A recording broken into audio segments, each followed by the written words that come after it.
are the sons and daughters of the soul. We are resilient and forever forward-thinking. We ask for nothing else than the opportunity to live and to create the lives that we were meant to live. We want nothing but an equal chance at options and possibilities. The same possibilities and options to live out our potential as our fellow man. We want to be heard, understood, and expressive in our reality. We are the future. We are the creative. We are here.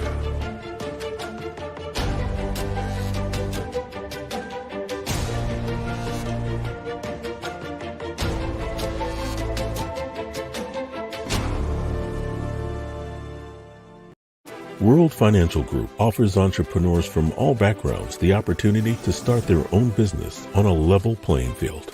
Dr. Jana Woodhouse, receiving the WCM Wall Street Pioneer Award by the United Black Wall Street of America, Inc., is one of those entrepreneurs. I see WFG and TFA as a place where African Americans with an entrepreneurial mindset can flourish. And the bonus, we help families and serve the communities across the country. To learn more about us, go to worldfinancialgroup.com.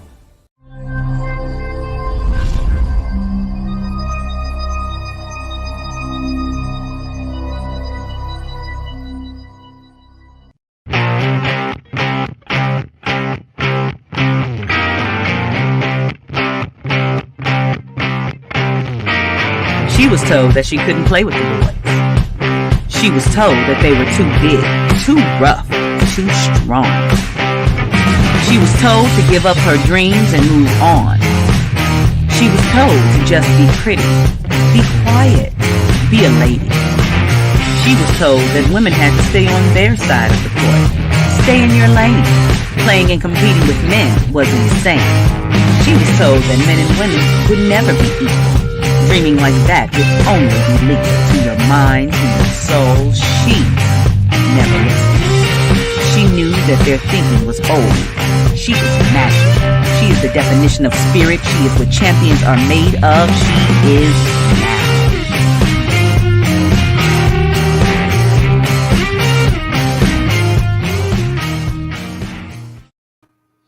Greetings and welcome to Access Wealth Nation on the Soul City Network with Dr. Jana B. Woodhouse, of course, broadcast also on WHCR 90.3 FM, the voice of Harlem, the soul of Harlem. So I have the privilege of being able to talk to you and give you some words of wisdom on the financial set, also getting your checkup from the neck up, being able to inform people that if you have a plan, then you are definitely not planning to fail. But if you have no plan, you're planning to fail then, and we don't want to do that. Also, just to note that we have the opportunity for you to receive the How Money Works, Stop Being a Sucker book. Kind of difficult because this is a bigger version, but you can get that by just sending us an email at anajenterprisesinc@gmail. Make sure I have your address so that I can send it out. Many of you have requested, and we want to keep that going. Make sure you read the book, and if you'd like to, you know someone who needs to have the book, let us know.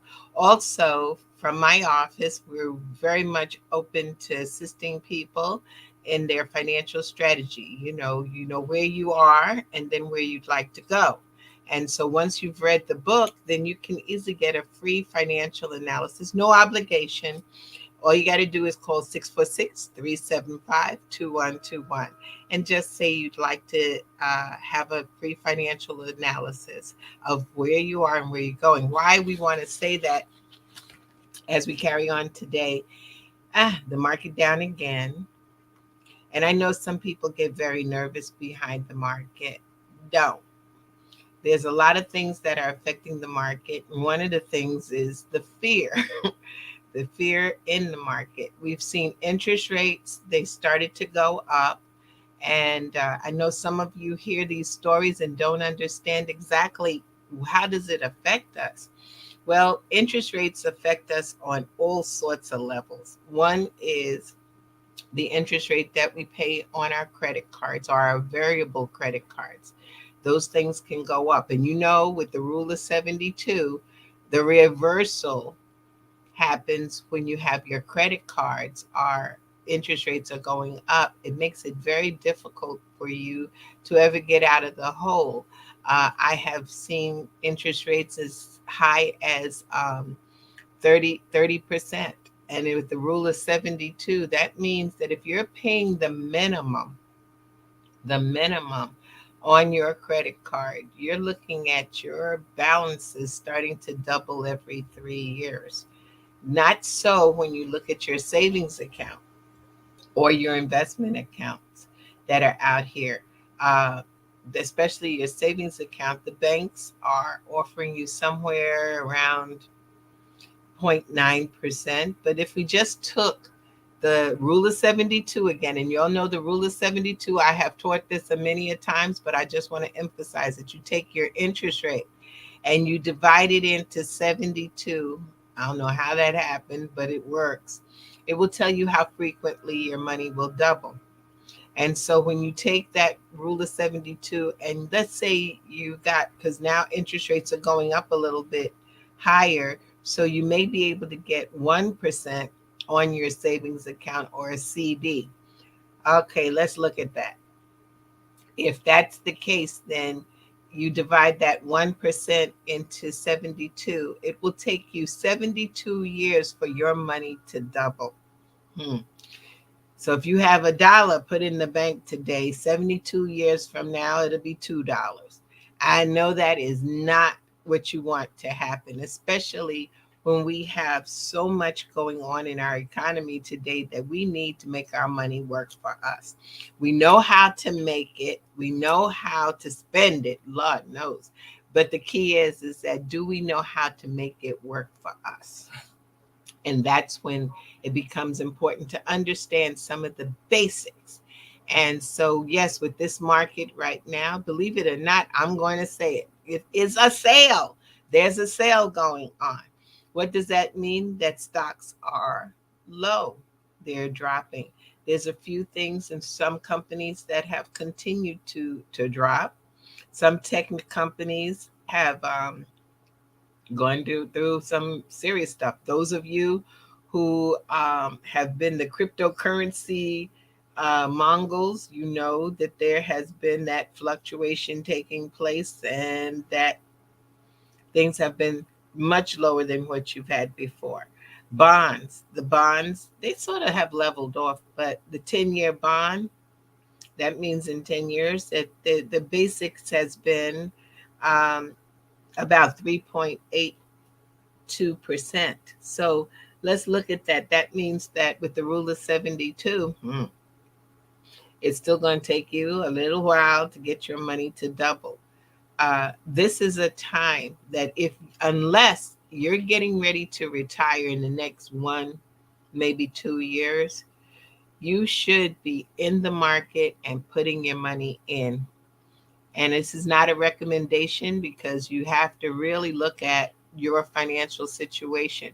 But many of you have 401k plans or 403bs. These are your retirement accounts. You got to look at this thing is that what's the rule? The rule is buy low, sell high. Well, if you're going to be working, the company is matching your retirement money, and the market is low in some of the investments that you would be involved in. Of course, you need to, in my opinion, sit with a financial advisor, someone who's a professional who can guide you, but still buy low. So what does that mean for those of you who are working and have these programs? You really have to think about, do I continue to add into it? Or many of you have called and said, I want to sell it. I want to get out. It's dropping. Well, I would like to remind you of some years. One year is 1987 when I was sitting on the stock market and we watched it drop. It dropped 500 points in one day. 500 again. We thought it was going into a crash, but it didn't, as long as people were patient and held and went through. And what happened is we had another situation of where the market went up again. We've seen it happen time and time again throughout the years since 1923. We have seen the market go down, we've seen it go up. We've seen events occur, and I will be doing some shows on the events that affect the market.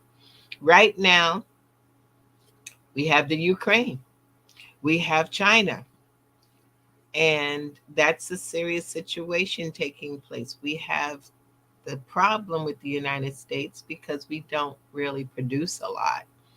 And so, therefore, it is affecting our market. It's affecting our ability to get products in.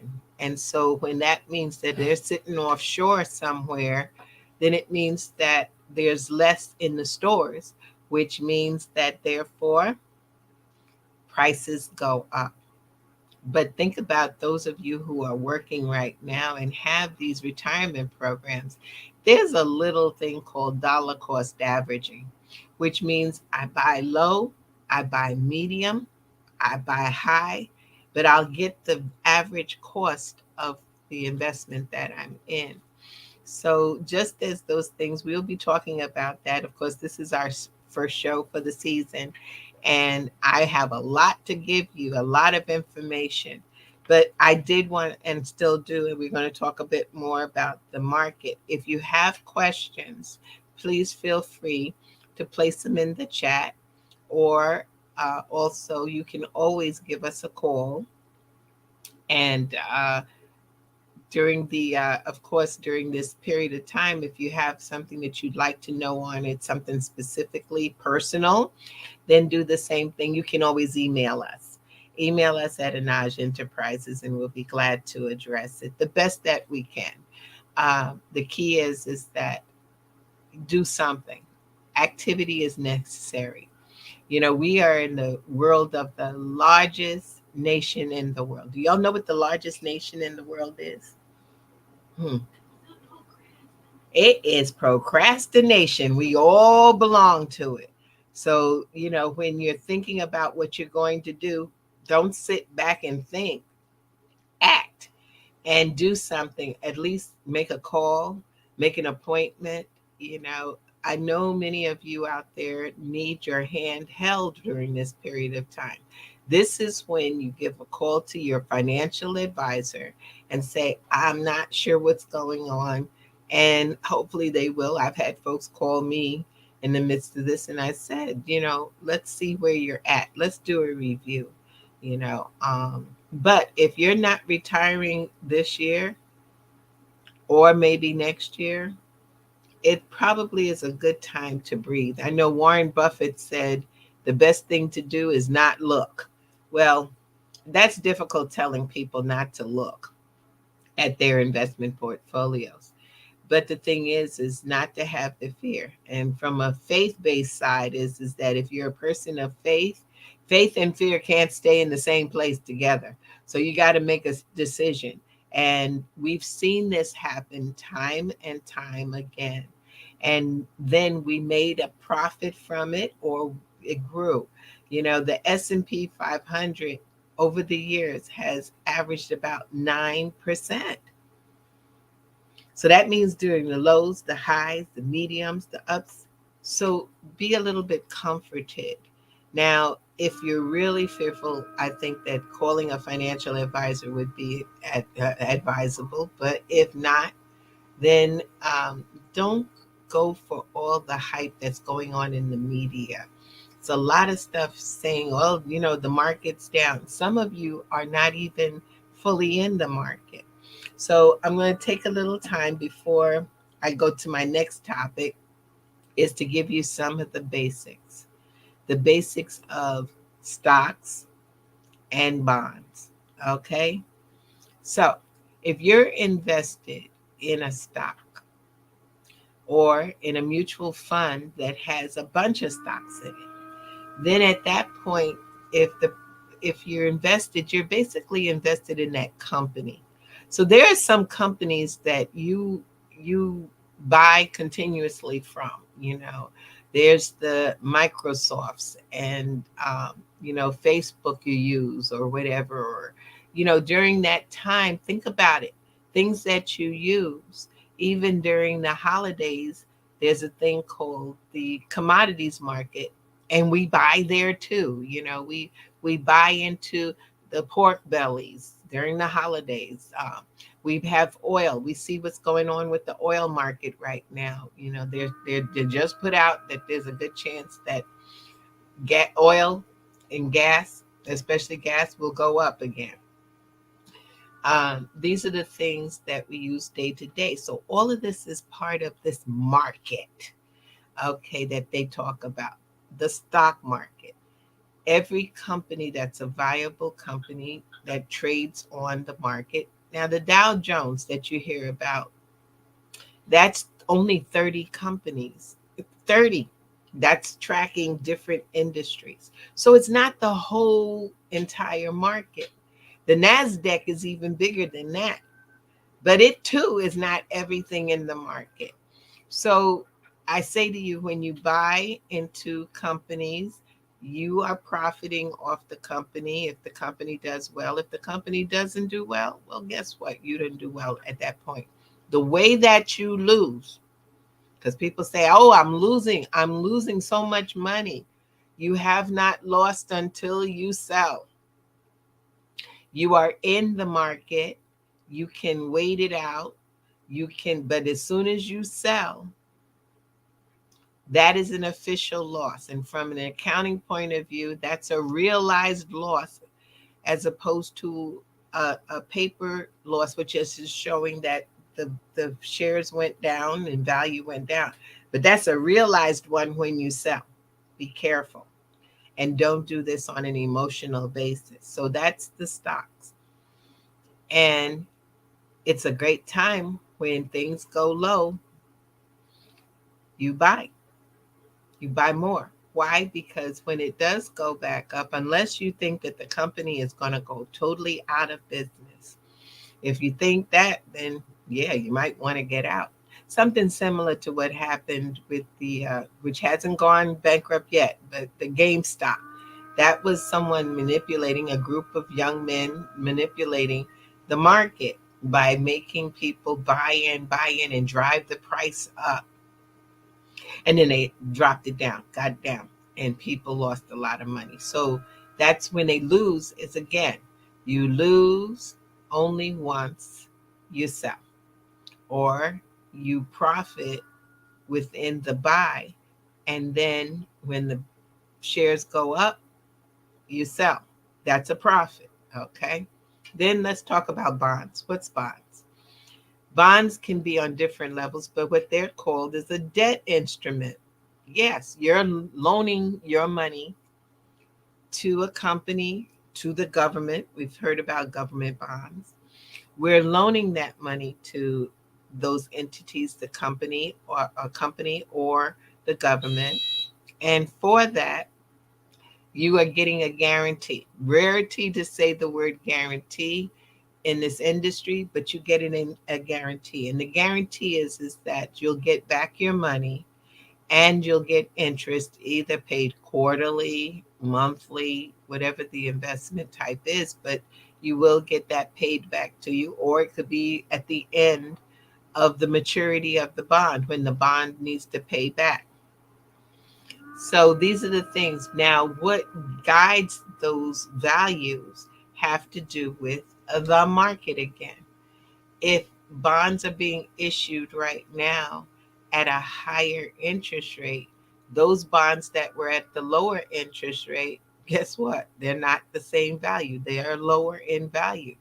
But in the case of when you have a bond and you bought it, you're offering it to get into the bond market, and the interest rates are lower, and you have already bought some that are at a higher interest rate, guess what? It's at a higher value because it's a higher interest rate. So I know it's kind of confusing, but I wanted to say this to you so that it depends. Now, there are things that you can invest in that will be stocks, and some will be bonds, or it'll be a mixture of stocks and bonds put together. That can happen too. If that's the case, stocks is for growth, purely for growth, unless you have something that is like a preferred stock. A preferred stock can create a dividend, give you some dividends. But for the most part, it's for growth. Bonds, guess what? They're for income. And so they will create more of a dividend, and it can be monthly, quarterly, annually, but it creates some type of income for you. And then there's the world of growth and income. Yes, I'm sure you logically felt it. It's a mixture between stocks and bonds and invested in them together. So you got to really sit and strategize. And again, I will say it, you need to strategize with a financial advisor and one that would listen to you, see what your goals are, talk to you about your timelines. How soon do you need the money? What type of money do you need? What's your number? That's one of the biggest things in the industry right now, talking about everybody has a number. What is a number? The number is the number that you need to accomplish your goals and your dreams. Most of the time, we talk about that in terms of retirement, but a lot of people aren't retiring right now, and a lot of things are going on in the job market. It's a sad situation taking place, but right now with the stock market going up and down, we have a situation of where some companies may go bankrupt. They may have to close. I'm watching with where we're located here in New York. I see it day in and day out. But then the same thing is happening. I just was on the street, our 23rd Street office, and a restaurant's opening up. It all is in the planning and the needs. So I just wanted you to get comfortable with that. We've seen the market going up and down. I'm taking a look to see. We closed out down today. But again, that's just for the day. We were up yesterday, on all the markets. News has the market react to itself. Good news, bad news, interest rates going up, interest rates going down. The key is that if it's something that you are trying to grow your money over a long term, most investments need to be over a long period of time. The short term, get rich quick ideas, no, no, no, no. Not one of those things of which we will look at and what we should be focusing in on. And so, that being said, I'm going to bring up a bit of a conversation on something that it has annoyed me since a little bit before COVID. But now they've given it a name called shrinkflation. So we know what inflation is. And if not, let me explain what inflation is. Inflation is your buying power. It is how far your dollar will go. Okay, so I'll give an example. I remember a while back, okay, you could buy a candy bar and you could get basically 4 candy bars for $1. So today, in today's world, the average candy bar is running somewhere around about $1.25 for one. And there's something that you all might have noticed about the entities that we buy, but that candy bar that used to be about this long is now about this long. That's part of shrinkflation. So shrinkflation is an increasingly common response by companies to inflation. Fewer sheets per roll. I was listening to a show, and it was funny because the gentleman he bought 3-ply, but the 3-ply, he was taking it and separating it into 3 different rolls. So he really was using 1 ply, but I'm telling you, these things, I couldn't make it up. Uh, but that's what's happening. Or fewer caplets per bottle, in the, for your medicines, or fewer washes per box. And it's interesting that that was brought up because I had a client of mine, and I'm still waiting to see what happens to her. But she had the Tide bottle, the liquid, and they did shrinkflation attacked it. Instead, if you opened up the bottle, it was the same size bottle, but there was less um, detergent in the bottle. So she opened up the bottle and poured it in and filled it up. Okay, not the wisest to do until you get caught, but that was her remedy to shrinkflation, is to definitely pay attention to what you're buying. I remember I spoke about this some years ago. The bread, our bread started to get less, 4 slices less. I had an elder really upset because on being on a fixed income, she realized that she had 2 less sandwiches.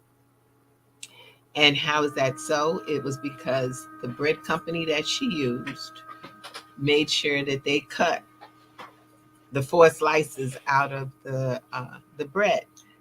These are things that can happen. Orange juice. I remember when orange juice was 64 ounces, and now it's 56 ounces, which means you drink less, either that or you pour some water in it. But I have some solutions to this. And so with shrinkflation, there it brings forth the question, how do we allow our dollar to stretch? How can we make this happen? How do we survive during the time that our dollar will not stretch for us? And we wind up buying so much more or buying less and figuring out other ways to survive. Okay, so let's look at this situation of shrinkflation. One of the things is that we know when we go to the grocery store, if we're budgeted, I'm a person, yes, I'm budgeted. I was budgeted all the time for grocery shopping, about $250 for the month. I'm now up to, for the same exact products, I am at 350. And it seems like it doesn't last as long, you know. You go to buy things like your produce, the cheeses, the lunch meats and things like that. That's one good reason why I decided also to become vegan. But that even costs more money. you know, mushrooms have gone up. Uh, but even with that thought, it is one of those situations of where you have to figure out how are you going to make things stretch. So with shrinkflation, okay, and again, I just want to emphasize, if you have any questions or comments or thoughts, please share them in the chat. We're back, of course, this year for our opening season, so we love to hear from you. But some of the things you can do with shrinkflation. One is purchase a different brand. We get very brand oriented to the extent that these stores have done really good with us and these companies have done well with us. When you had the cotton swab, we don't call it cotton swab, do we? We call it Q-tip because Q-tip branded itself. When it's pancake mix, we have the Aunt Jemima pancake. I think they named it something else now, but it's still that whole concept. We will ask for the brand. So maybe what we can do is purchase a different brand. You know, um, Sometimes there's certain sales going on. I am emphatic with, no longer do I need to do coupons, thank God, because I was a coupon queen. But instead of a coupon, there are certain companies that give you certain discounts or building points. Not plugging them, but letting you know. I use Food Bazaar because all I do is swipe and I get points. and those points will take me into getting more food or buying more food with the points because it creates dollars. We have our credit cards. Some of them we're going to spend anyway. So why not make something off it? Now, just don't go out there to spend to be dealing with points. I see that all the time. Oh, I got a point. I get point. No, but strategically using different cards that will allow you to build points to get more food or buy more.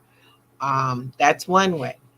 The other thing is to choose, if you choose to buy some generic products rather than the name brand. You can do that with certain products that, the toothpaste is toothpaste is toothpaste. um, you can also think about other things that are basically the same. It's just that we're used to the name. That I thought about it. I went to buy some alcohol, and I really didn't care what the brand was. Alcohol to me is alcohol, and so I bought the drugstore's brand, which was a whole. I think it was like 25 cents less. Things, ways to save. You can save and take that extra money that you get and put it away. Okay, just a thought. When you get those discounts and those bargains, you're saving the money. Okay, or you can choose to buy a product in bulk rather than smaller packages. Now, I did that also last month. I wanted peroxide. I use it, and I was trying to figure out what to do, and I did go on Amazon and bought 6 of them. And didn't that price go up again? Inflation. So I'm ahead of the game. I bought it at a cheaper price. So you can buy bulk. Or think about it this way. How about if you get with some of your neighbors or your friends and you buy bulk, and make sure that you calculate that you're really buying at a cheaper price, because sometimes you buy bulk, the stores that are there, and you wind up paying really about the same or more. But certain things you can buy in bulk and share, and it could be 2 or 3 of you who get together and you'll shop at the same time. You got to get on a regulated schedule, but you could do that, and it'll make it a lot more simpler for you and cheaper. That might be another thing. And again, there are people have already started doing this. Over 30% of individuals in this country right now have stopped purchasing from specific brands. So that's one of the things, this branding thing. You got to think about your pocket. If I can live with it, it tastes the same, it moves this, it's all right. I can use it and pay less and still be able to take care of my needs. And then you can basically research some of the impacts of what shrinkflation does for you. How does it really affect you? Some things you definitely have to have the same product, and some things you can maneuver. And so just take a look and see. I'm imploring you to do that. And some things you'll try, and then you'll recognize it's not the same. A lot of times things just even your seasonings. There are some seasonings seasonings are seasonings. Also, to handle shrinkflation, simple things like your herbs, the legal herbs, okay? Your herbs like your thyme and your basil, you can honestly get that and reproduce it yourself, and share it. That's another way to handle shrinkflation is to take these products, these things that you normally would buy. And again, we have to become more of a community, I think. Now, some people are not. especially with COVID and the monkey. I forgot what those things are. The monkey, forgot what it was called. um, but with all of these diseases coming out, yes, some people are very cautious. But for those monkeypox, it finally came to me. Yeah. With all that's going on, you may not be able to share. But for the good part, those that you know, even within your family, your immediate family, there are things that you can do to lessen the load, especially like I said, the seasonings.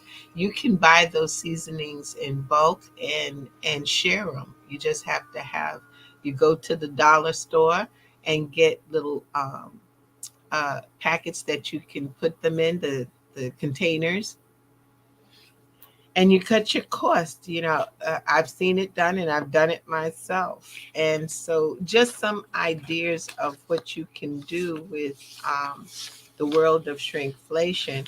Be aware that it exists, and then see. Now I just thought about something.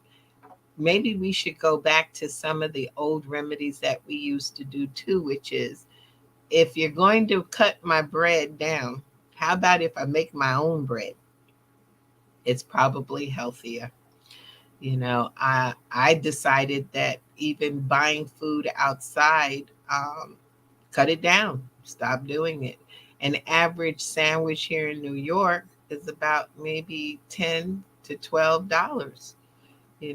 There's a container of soup about this size is again $5, but you can make your own soup if you whatever you like, and you know what's going on in it.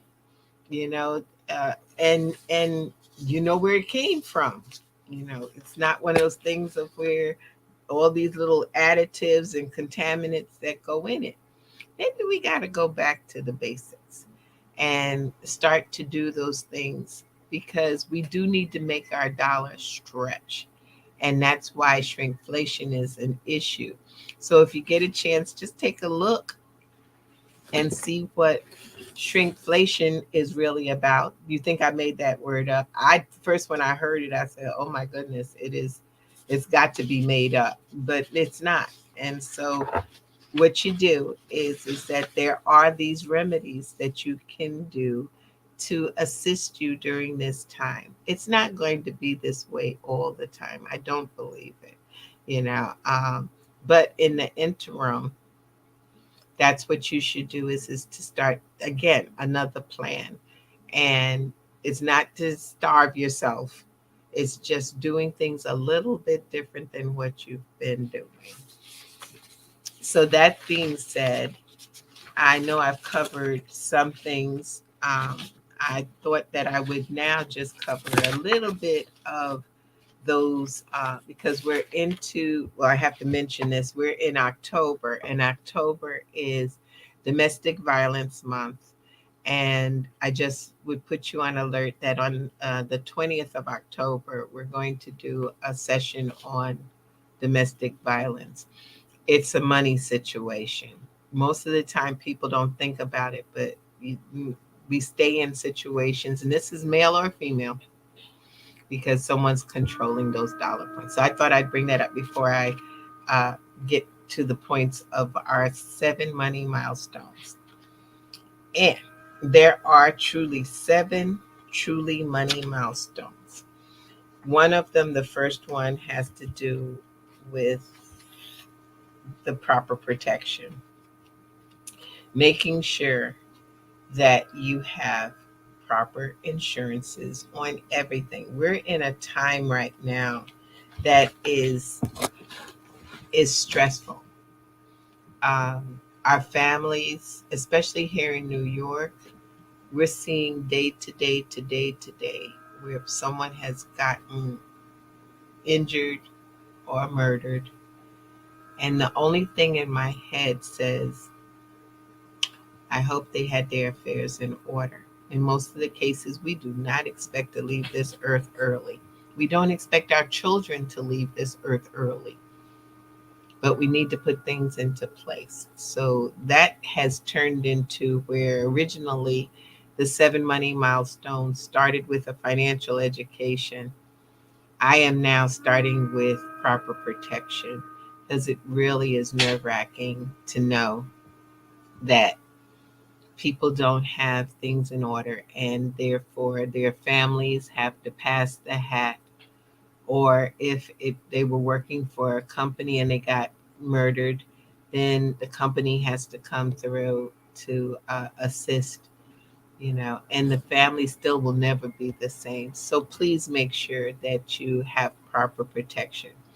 But before you do that, of course, you're supposed to make sure you have a financial education, and that's the number one money milestone. And since that is the number one, we want to assist you with that by giving you the How Money Works, Stop Being a Sucker book. And then if you read it, a matter of fact, some of you have really done this, and I didn't ask you for it, but you did. You took a picture with the book and sent it to me. So I'm going to start to put them up on our site, on our Access Wealth Nation site, so we can see what you're doing. One person sent the picture with an exercising. They were exercising at the gym. Appreciate that. I really do. But let's get back to the 7 money milestones. Now, the next one is the emergency fund. We have so many ways of which we can build an emergency fund, but an emergency fund should be anywhere from, they say traditionally, 3 to 6 months worth of your take home pay. That takes time, but you can do it and have fun with it. I tell folks, do it the easiest way. There's one thing that's out on the internet, saving $1 for every week in the year. I did that, and you wind up with $1,372 at the end of the year. Now, that's not a full paycheck, of course, for many people, but it is for some. And but in that respects, by doing that, if you keep doing that continuously, within a 10-year basis, you've got over $13,000 that you've saved. It can be done. Make it easy on yourself. But the reality is that when whatever mechanism makes it easier for you to start to save your emergency money, and that can be also by doing little side gigs, which is another way to enhance your cash flow. Um, Cutting out some things, such as the subscriptions. I got caught up in one of them subscription things on playing a game. I said, never again. I even made a little video for myself, chastising myself for the shamefulness that I spent money on a game. So if I could do that, I know anybody else can too. So I just say to you, is that there are things that you can do to create your emergency fund. Another thing is sometimes you can lessen your deductibles, like on your car, your homeowner's insurance. Don't get rid of it, because number one, you can't drive a car without having car insurance, and you can't have your home without the home insurance. But you can lessen the deductibles, because every year we go for these deductibles of maybe $500, when reality is that you could probably go for 1,000, because if an incident occurs, now you've got the emergency money sitting there that will take care of it. And an emergency is an emergency, not the fact that you saw the pair of shoes you wanted, the bag done, you want your hair done, whatever. No, that's not emergencies. It's emergencies if in case the refrigerator went out, or you needed to get a plumber or a painter in. Those are emergencies. So that's the next level, is your emergency fund. Then debt management. We talked about this. Do not use those credit cards for everything. Less credit cards. Look at your interest rates. And this is what your financial advisor or an educator would do, is look at your interest rates and work with you to lessen the interest rates on these credit cards, because interest rates are going up. They keep going up. But if you've had a relationship with the credit card company and you've been a good payer, contact them and say, look, these are some hard times. A couple of points on my interest, bringing it down would help me, because if not, I'll be in debt to you for 25, 30 years. Let's work it out. Also, don't be afraid to look at where you can transfer your balances.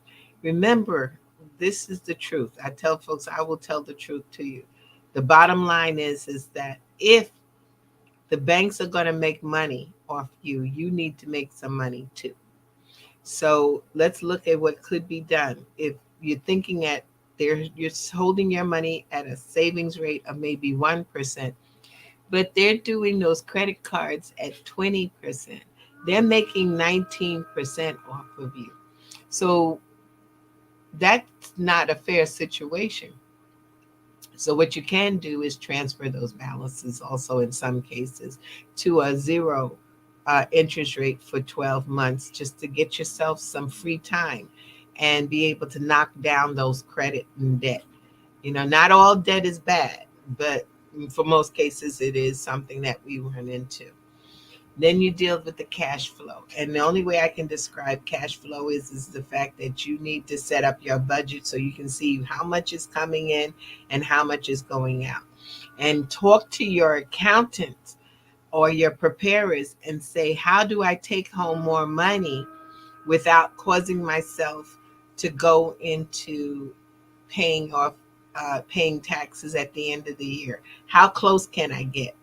Did you know that during tax season, if you owe the government $1 or the government owes you $1, y'all good, y'all all right. Neither one of you have to pay it. But it's a real tactic to be able to do such. So you may not be able to do that, but the key is that you've got to be able to take home some more money so that you can take care of this deflation, this shrinkflation, and be able to buy some of the things that we talked about that you have to have. So that's one way. Also, there's something called the gig economy. And I've heard this time and time again. I've seen it. Some people pay because they things that they can't do. Some people have to work later at go to work and stay later. That's what I want to say. And so how do they get around this? Like that, some of them may have a dog or a cat or something plants that need to be taken care of because they got to travel. That's one job that can be done without you having to give up your regular job to do it. There are people who don't like sitting on the phone, and Lord knows with IRS fired so many people that now they're hiring them back. Okay, not hiring them back, hiring back a new set. I think they said they've put forth about $46 million that they have to hire individuals back to the IRS. Why? Because they're losing a lot of money because people can't get through to them, answering phones. So something to look into. The gig economy. What else can I do to make a few extra dollars and put that away in my emergency account? And then we have to build the wealth.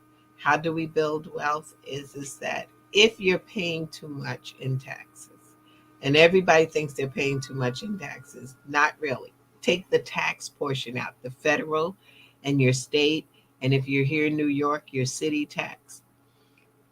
The Social Security and the Medicare tax are non-negotiable. That's going to stay there.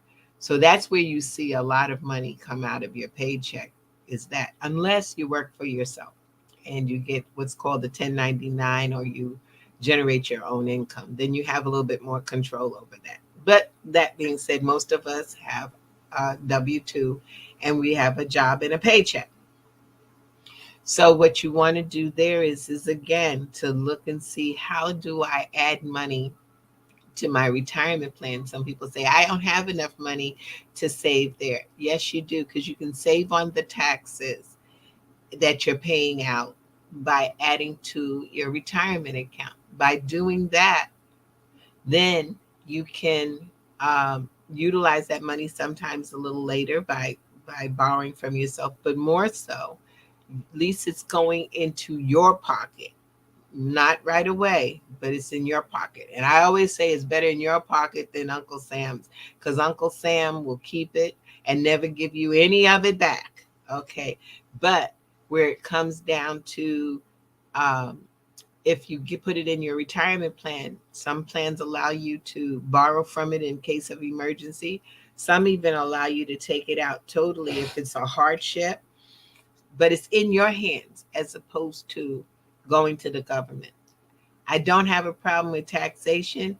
I just want government to get what they're supposed to get, and we get what we're supposed to get and be able to keep and work with it. So, that being said, we want to build wealth. We want to build wealth for also for our goals and our dreams. This is why it's so important to sit and have a financial analysis of where you are and where you want to be. There's some people who want to buy a car. They want to buy a home. Cars right now on the radar in the economy, um, they're beginning to come a little bit more available, but the prices have not come down. Homes. Homes are now, it's quite interesting. Interest rates have gone up, and there's less inventory. There's more inventory out there, not less, more inventory, which means that there are people who decided that they want to sell their home.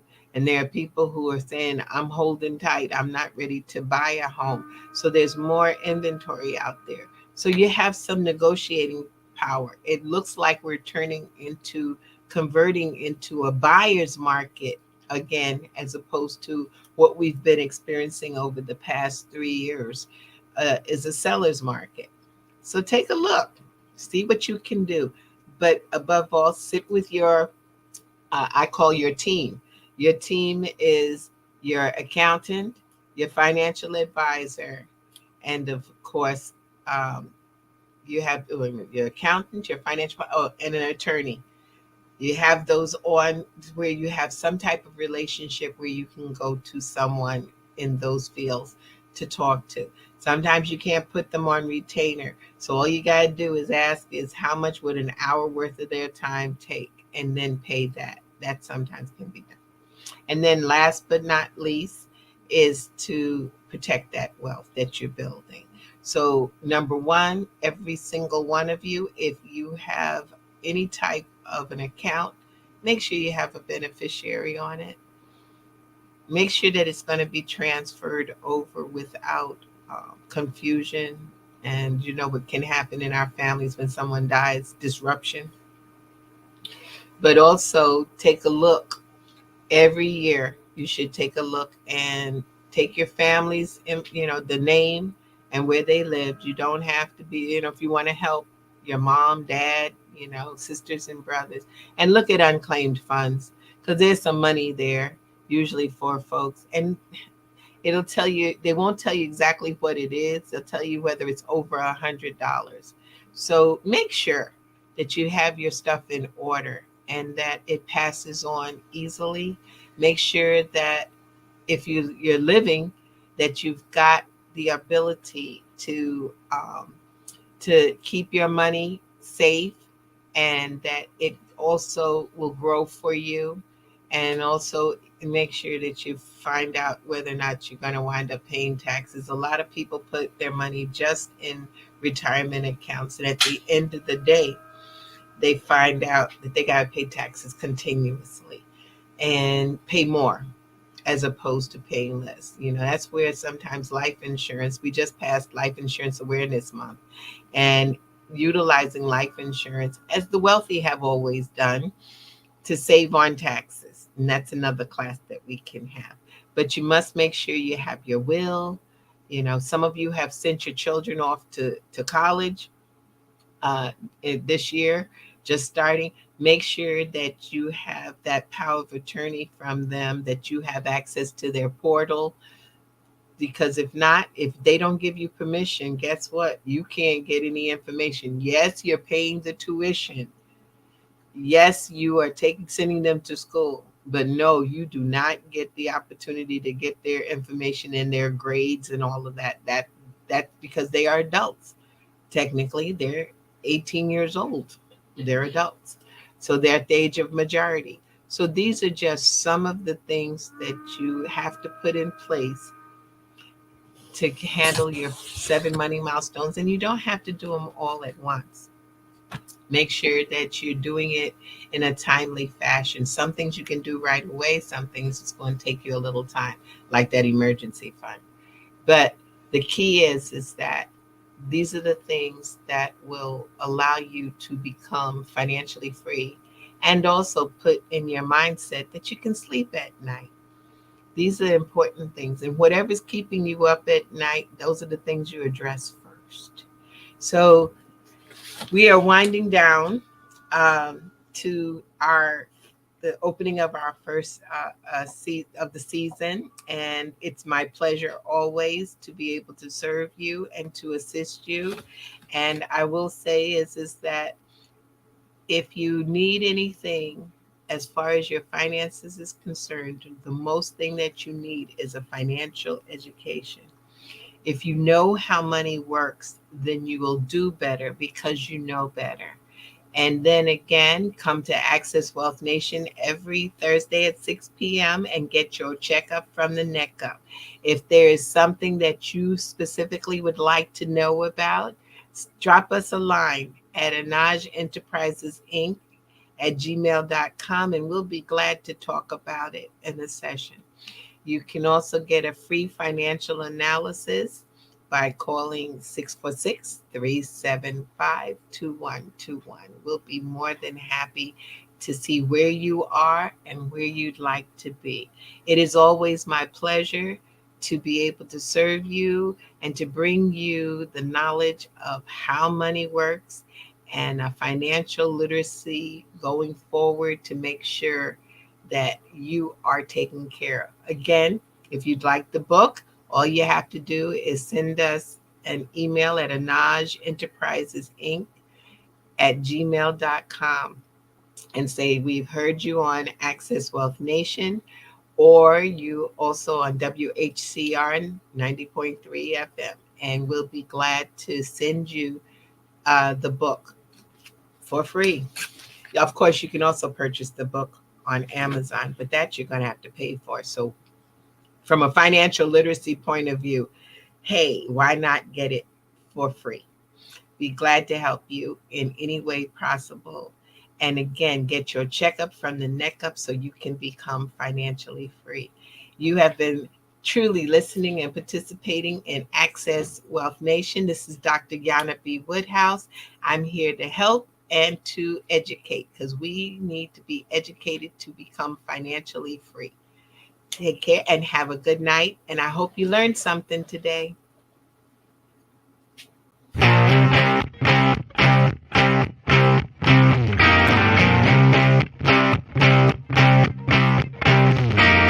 She was told that she couldn't play with the boys. She was told that they were too big, too rough, too strong. She was told to give up her dreams and move on.